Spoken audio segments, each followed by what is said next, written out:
Bonjour à tous, c'est Zimbabwe, on se retrouve aujourd'hui pour une nouvelle vidéo de l'amour, pour donc un nouvel épisode de la personnalité à retenir. Alors je m'excuse si l'épisode précédent était, je crois il y a 2 semaines, parce que bon, étant donné que c'est la rentrée maintenant, hein, évidemment, je vais avoir moins de temps pour faire des vidéos, hein, étant donné que j'étais en vacances pendant pas mal de temps avant, un peu comme beaucoup de gens, donc je m'en excuse, mais les vidéos seront plus rares.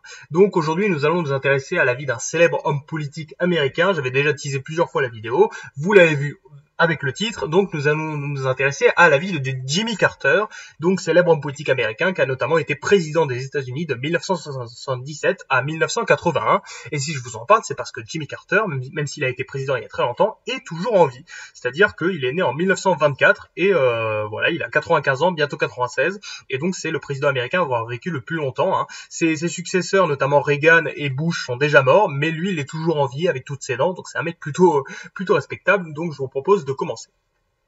Alors il faut savoir que donc Carter est né en 1924 en Géorgie. La Géorgie, au cas où vous ne le sauriez pas, c'est ici, donc c'est un état du sud des États-Unis, pas le plus riche, un état plutôt agricole. Et il faut savoir que Jimmy est né donc dans une famille de fermiers qui pratiquaient notamment la culture de l'arachide, la culture de cacahuètes. Et ça c'est quelque chose qui a marqué Carter toute sa vie. Hein. Il faut savoir que donc il a vécu donc toutes ces années donc à Plains, voilà, donc une ville en Géorgie. Puis ensuite pendant les années 40-50, il a fait des études plutôt stylées hein, dans de grandes universités. Puis il a intégré la Navy, donc ça c'était quand même plutôt respectable quoi. Et pendant les années 50, voilà, au début des années 50, il voulait pas mal monter les échelons de la Navy et tout, il avait plutôt une grande ambition, sauf qu'en 1953, qu'est-ce qui se passe? Son père meurt et du coup Carter décide de démissionner de la marine et il se lance dans la culture familiale de l'arachide dans sa ville natale, avec toute sa famille. Parce que oui, il était déjà marié, c'est-à-dire qu'il s'est marié avec sa Rosalind Smith, donc Rosalind Carter, ils se sont mariés je crois en 1946-47, donc ils sont ensemble depuis 73-74 ans, donc c'est quand même plutôt respectable. Et d'ailleurs sa femme est toujours en vie, donc ça c'est surprenant. Mais en tout cas, donc Carter, voilà, continue à la culture de l'arachide, hein, cette fois avec ses enfants, donc c'est quand même plutôt intéressant. Puis ensuite, donc dans les années 60, Carter donc se lance en politique, hein, évidemment. Il va notamment commencer à devenir sénateur, donc ça c'est plutôt stylé.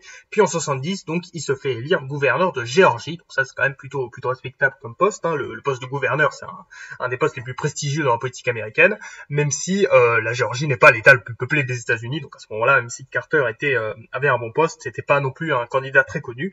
Et donc là, on est dans les années 70, et j'en ai déjà parlé, mais les années 70 aux États-Unis, elles étaient plutôt compliquées. Surtout en politique. Pourquoi? Parce que bon, on était sous la présidence de Richard Nixon, qui s'est terminé sur l'immense scandale du Watergate. Et à ce moment-là, il y a eu une énorme défiance des Américains envers la politique, hein, qui continue encore aujourd'hui d'ailleurs. Vraiment, il y a eu d'énormes scandales qui ont touché le Parti républicain, mais aussi le Parti démocrate, aussi le scandale sur la guerre au Vietnam, hein, évidemment. Donc c'était une période très compliquée. Donc le président Nixon avait démissionné en 74, et donc on avait pour président le Gerald Ford, voilà, qui n'avait jamais été élu. Donc c'était un mec qui avait pas une grande légitimité et pas un énorme charisme non plus.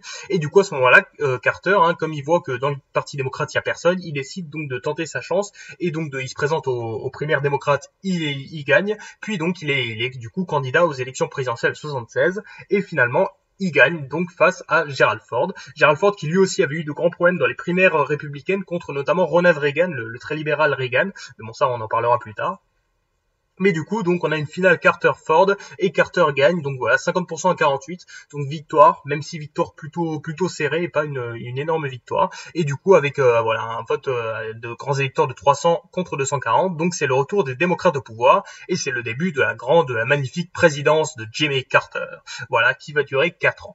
Alors il faut savoir que la présidence de Carter a été marquée par ce qu'on appelle la stagflation. Qu'est-ce que c'est que la stagflation? C'était une période dans le monde occidental où qu'est-ce qui se passait? On avait à la fois peu de croissance économique et un taux d'inflation très élevé. Et du coup, tout le monde rageait parce qu'on pensait que soit on avait une bonne croissance, soit on avait beaucoup d'inflation. Là, on avait les deux. Donc tout le monde était en train de pleurer. On parlait d'eurosclérose en Europe notamment.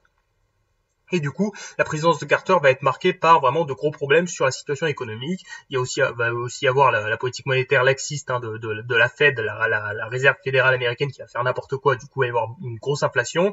Et aussi, pendant la présidence Carter, il va y avoir ce qu'on appelle le deuxième choc pétrolier en 79, hein, qui va avoir lieu à cause de l'Iran, hein, notamment. Donc, ça va être très compliqué, hein, évidemment, pour Carter. Et aussi, la présidence de Carter a été marquée par de grandes tensions avec le Congrès. Pourquoi le Congrès? Parce que vous savez que là, on était dans les années 70 et du coup juste après la démission de Nixon, et ben en fait le président américain avait perdu beaucoup en pouvoir et en prestige. Vraiment ce poste de président était vraiment parti en fumée face à la puissance du Congrès. Du coup, le Congrès était super puissant et donc Carter a eu beaucoup de mal à affirmer son autorité face au Congrès, donc ça a été très compliqué. Du coup, tout ça, il y a eu pas mal de problèmes pour Carter, hein, notamment au niveau économique. Hein. On a vu sa cote de popularité s'effondrer à plusieurs moments, donc ça a été plutôt compliqué. Même si c'était aussi une période vraiment très très dure pour de nombreux pays dans le monde. Hein. Vous regardez l'Angleterre au même moment, c'était horrible. Hein. La France, c'était pas fou non plus, quoi. Et aussi, il faut savoir que Carter était par contre le premier président à faire une vraie politique environnementale, donc ça c'était plutôt stylé. Hein. Donc les trucs contre les sites pollués, contre les substances chimiques et tout. Donc il a fait installer des panneaux solaires sur le toit de la Maison Blanche, et quand Reagan a été élu, tous les panneaux solaires ils se sont enlevés. Ça c'est une petite anecdote, mais en tout cas voilà. Et il faut aussi savoir que je ne peux pas parler de Carter sans parler donc de sa politique étrangère. Donc où il a mis fin, il a mis une rupture avec la politique de pragmatisme, de réelle politique de Kissinger. Hein. Regardez mon épisode sur Kissinger pour comprendre. Et du coup, en fait, Carter a fait une politique où il voulait plus promouvoir les droits de l'homme, évidemment, au sein du monde occidental contre l'URSS. Il a aussi essayé d'être plutôt cordial avec l'Union soviétique. Le problème, c'est qu'en fait, l'Union soviétique, au cas où vous ne le sauriez pas, en 1979, a décidé d'envahir l'Afghanistan. Et il faut savoir que ce truc, ça a été un véritable choc, parce que dans les années 70, on est dans la période de la guerre froide qui s'appelle la détente, et au fin 70, début 80, on est dans ce qu'on appelle la guerre fraîche, et du coup, en fait, Carter, il passait un peu pour un débile, étant donné qu'il a laissé enfin, il avait pas du tout prévu que l'URSS envahisse l'Afghanistan, donc ça a été très dur pour sa popularité. Voilà. Puis aussi, il faut aussi savoir que la présence de Carter à l'étranger a été marquée par un énorme succès. Ce sont les accords de Camp David. Alors, qu'est-ce que c'est que ça? En fait, les accords de Camp David, c'est un accord de paix qui a été fait donc entre le premier ministre israélien Begin et donc le président égyptien El Saadaté. Vous savez qu'évidemment depuis 30 ans, hein, donc Israël et les pays arabes se faisaient tout le temps la guerre. Et ben là, en fait, le président arabe Saadaté a décidé de faire la paix avec Israël. Et c'est Carter qui a donc totalement supervisé tous ces projets de paix et tout. Voilà, il y a plein de photos où on les voit les trois et tout. Vraiment, Carter a été à fond là-dedans et vraiment ça a donné lieu à de super photos et à une paix donc enfin plutôt une neutralité et une reconnaissance mutuelle donc entre Israël et l'Égypte. C'était un véritable choc dans le Moyen-Orient. Donc ça peut être attribué à Carter, ce qui est quand même très bien. Voilà, Carter aussi, ça a été vraiment la reconnaissance de la Chine, vraiment plus que Nixon, parce que là, en fait, il y a eu plusieurs rencontres entre, d'un côté, Carter et Deng Xiaoping, hein, évidemment, célèbre dirigeant chinois qui a ouvert la Chine, hein, évidemment, donc à l'économie de marché, et donc ça a été le début de plein d'accords économiques et tout entre la Chine et les États-Unis, ce qui continue aujourd'hui. Donc c'est quand même très très important dans l'histoire du monde moderne et de la mondialisation. Et aussi Carter, la présidence Carter a été marquée par un événement très dur pour lui. Ça a été donc la crise des otages américains en Iran.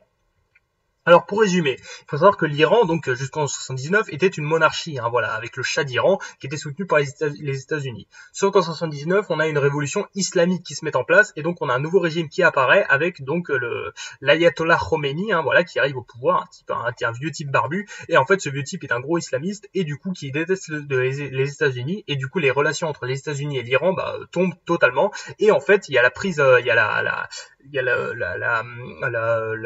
l'ambassade américaine qui est prise en otage en fait par des Iraniens, donc c'était très compliqué et donc on avait plusieurs dizaines d'Américains qui étaient en otage à ce moment-là et en fait cette situation a duré un an et plus d'un an et vraiment ça a été très dur pour Carter. En fait tout le monde ne parlait que de ça évidemment pendant tout 1980 et tout.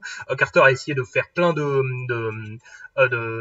négociations avec l'Iran, sauf qu'en fait l'Iran voulait que à un moment l'Iran voulait que le Shah d'Iran soit extradé en Iran, sauf que le Shah d'Iran est mort. Du coup l'Iran voulait que les États-Unis s'excusent pour avoir soutenu le Shah pendant des dizaines d'années, sauf que si Carter s'était excusé, ça aurait voulu dire qu'il renonçait à toutes les politiques de ses prédécesseurs, ça aurait été très dur, et du coup Carter n'a pas vraiment su quoi faire, et ça a été très compliqué, et pendant toute la campagne donc de l'élection de 1980, en vrai ce sujet des Iraniens était vraiment tout le temps présent, parce que oui, Carter, donc en 80, voulait se faire réélire, et donc ça a été les élections présidentielles de 1980, et en fait, finalement, ça a été très très serré dans les sondages, hein, évidemment, on se disait, est-ce que ça va être Carter, est-ce que ça va être Reagan, donc Reagan du Parti républicain, ce mec, ça faisait des dizaines d'années qu'à chaque primaire républicaine, il se présentait, en 68, en 72, en 76, et là, en 80, il a enfin réussi, il avait presque 70 ans, et finalement, donc c'est Reagan qui l'a emporté sur Carter, à une forte victoire,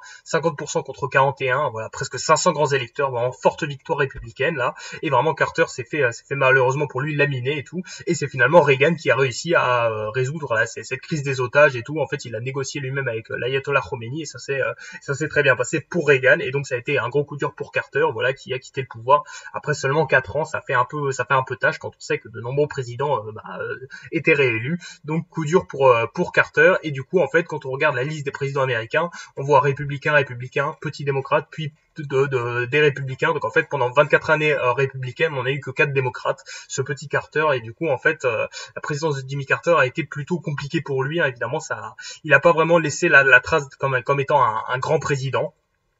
Voilà, en fait, voilà, il est président inférieur à la moyenne selon plein de sondages et tout. Mais néanmoins, il faut savoir que la carrière de Carter a continué après ça, parce qu'après 1980, en fait, Carter a continué à faire plein de trucs, à faire des associations humanitaires, plein de choses et tout. Et il a notamment eu donc le prix Nobel de la paix en 2002, parce qu'en fait, il avait fait des visites à Cuba, en Corée du Nord et tout, partout pour essayer de promouvoir la paix.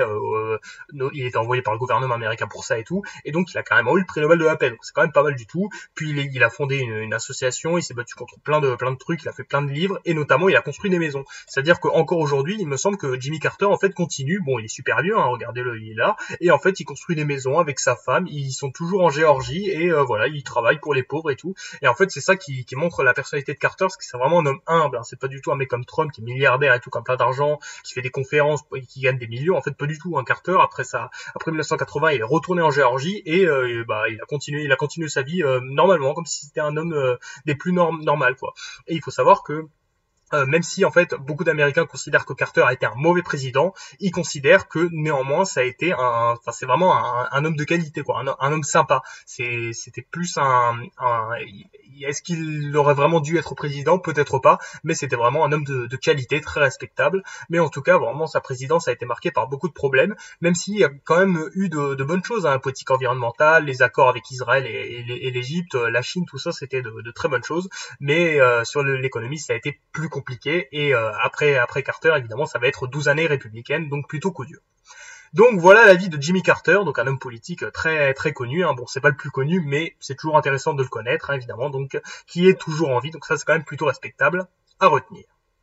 C'était Zimbabwe, merci d'avoir regardé. Peace.